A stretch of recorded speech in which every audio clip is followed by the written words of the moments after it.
Hey, this is Shantha here, and thanks for being with me on Wednesdays with Shantha so far, and thanks for showing all the love and affection. As we move forward, let us continue and unfold further more chapters of this book. Hi everyone, this is Shantha here. This is a chapter called Prelude to Karanas. What I understand, Ram, is that you have a next chapter, which is the biggest chapter. And we'll talk about it when we come there, where you talk about 108 Karanas. This seems to be a first chapter which the readers has to read before getting into that chapters, which is a Prelude to Karanas, right? So while I was reading this, one quote which comes to my mind is, "Dance is the hidden language of the soul of the body," right? So what do you think about it? And what is this Prelude to Karanas about? Brilliant. Think about this. If you are having a foundation which needs to be laid, it needs to be laid very, very well. So the Prelude to Karanas is how do you basically practice the different components of the dance. And there are three, right? There is the Nritta, Nritya and Natya. Natya is obviously the storytelling part, which is integral to the way dancers do when they do group performances and they're trying to narrate a story. This is about their ability to use their eyes, their body, their legs, the movements, all of that in the part. I'm sure you must have read something in that chapter which should interest you to tell about that. Yeah, so I also, I thought what I understood was it's very closely related to Natya Shastra, right? I made a note, a few points, but then before that I would like to understand how Natya Shastra and Karanas are related. Okay. So if you read, I think it's chapter 4 of Natya Shastra. Natya Shastra, yeah. All the 108 postures, or actually the Karana itself is just a frozen point in time, but it is an intrinsic component of movements, Angaharas as they would call.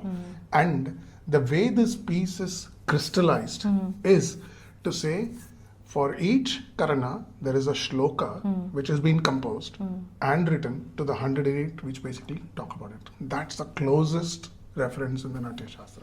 Wow. And that's the biggest. Yeah, I know, that's the biggest.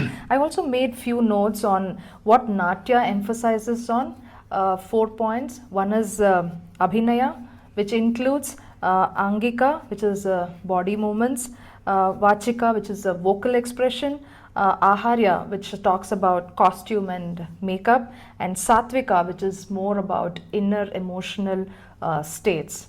Do you agree to that, Ram? It cannot be disputed even a percent. This is the holistic view of how the whole particular Karanas would evolve. Excellent. And I also, while reading the chapter, I came across few movements, which Natya Shastra categorizes all these movements.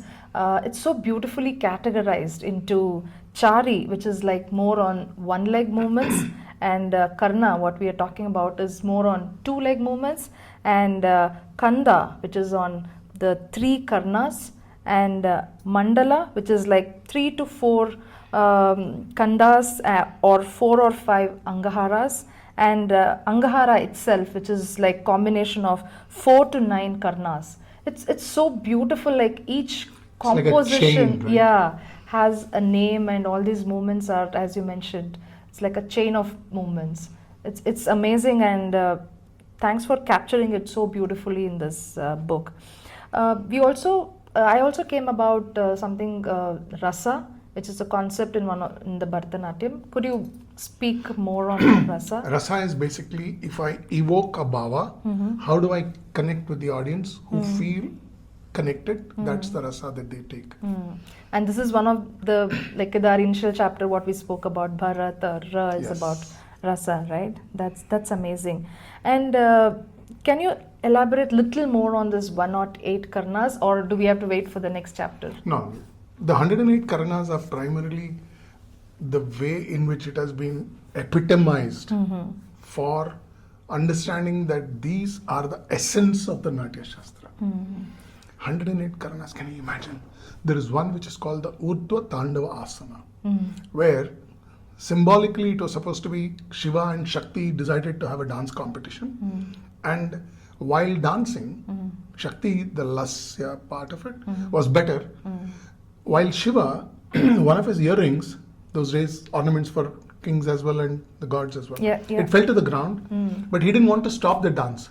So he picks it up with one leg and just places it here. Wow. At that point, his legs are at an angle of almost 85 degrees. Wow. That's captured as one of them. And it looks like a movement, and I've seen some of the dancers doing it on the stage as well, where one of their ornaments, and they've been taught to do that as well, where one of the ornaments fall and they take it along with the dance as one of the movements without stopping or without interrupting. Thanks for bringing that point. Also, these Karanas I've seen, how are they related to the sculptures and sculptures in the temples? Oh wow. So 5 temples capture it in entirety. Sarangapani, there is Vruddhachalam, there is Brigadishwara, there is Chidambaram. I've gone to one in Satara which also captures it. And Padma Subramaniam talks about identifying these even in some of the temples in the Far East in Bali and India and Java, Sumatra area. So they represent, gods are represented as, gods and goddesses are represented as depictions of the Karanas or performing the Karanas. So they basically brought in divinity to it. Excellent. The fact that it is found in temples, what better way? Exactly. I also see that each regional styles have incorporated these Karanas in different way in Bharatanatyam. Could you talk about these regional styles? So the regional styles are primarily coming in from the folk dances that has come in. It's got the traditional component for that. The Karanas are pretty much frozen the way they are named, but the interpretation is what the dancer has. So you will find that Kathak also has Karanas. It uses it in a different combination. But the components of the 5 different families that teach Bharatanatyam, the Pantalas and the Tanjore components, you will find that there is a deviation to the Karanas that they would do. So even in the temples, the Karanas which are there in Sarangapani vis-a-vis what is there in Chidambaram have a different position of what Shiva and Shakti is posing as. Exactly. And Kalakshetra, Kalakshetra Vallur obviously style. is, the styles are incorporated. That's the local part of it. Yeah, amazing. And from what I understand so far is this Karanas becomes the foundation for Bharatanatyam, right? Yes. That's You said, the chain Yeah. and then those combinations. Yeah. This is found in the way the dancers perform on stage. And when they do a 2-hour performance, they do pieces of it and link it all together. Yeah, excellent.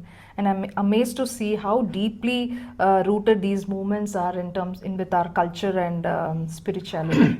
Thanks, Ram, for covering this here in this first chapter about Karanas, and that got us curious to get into the next chapter as well, readers.